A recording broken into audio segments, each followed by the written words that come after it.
ఈ కోర్స్ అయిపోయాక ఒక లైఫ్ స్టైల్ ఎలా మెయింటైన్ చేయాలండి? ఒక 50% మన శరీరానికి మన బాడీకి కావాల్సింది ఇవ్వాల్సిందే మనం. ఎందుకంటే ఒకసారి మనం ఇచ్చామంటే బాడీ తన పని అది చేసుకుంటుంది 24 అవర్స్. మళ్ళీ 24 అవర్స్కే కదా అది ఇస్తాం. రెండోసారి మన మీ ఇష్టం వచ్చింది తినండి, రాదు ఇంకా అది. అది ఇక్కడ ఏంటంటే మనకి ఇప్పుడు ఈ కోర్స్ 8 వీక్స్ జాయిన్ అయ్యారు కదా, ఇప్పుడు ఇంకొక 1 వీక్ ఉంది కోర్సు.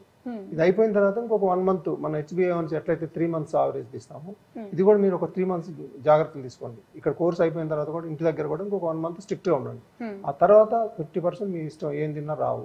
ఇన్ కేసు మీరు ఒకటే వచ్చింది యూత్, ఇప్పుడు ఈ ఏజ్ వాళ్ళకి ఏమనుమానం వచ్చింది అంటే ఫంక్షన్కి వెళ్తే ఎట్లా, నేనేం చెప్తా అంటే దానికి ఇప్పుడు మనం ఇందులో మీకు నేర్చుకున్నది ఏముంది, ఇందులో మీకు తెలియదు లేదు. ఇప్పుడు నా 30 సంవత్సరాల అనుభవంతో అంతా మీకు చెప్పాను. ఇప్పుడు నేను అవన్నీ తెలుసుకున్నారు మీరు, ఇంకా తెలియదు ఏం లేదు మీకు. ఎందుకంటే బాడీకి ఏం వాడితే జబ్బులు వస్తాయి, ఎట్లా తగ్గించుకోవాలి, రాకుండా ఏం చేసుకోవాలి, వస్తే ఏం చేయాలి, ఫుల్ తింటే ఏం చేయాలి, తినకపోతే ఇన్ని తెలుసుకున్నారు. మళ్ళీ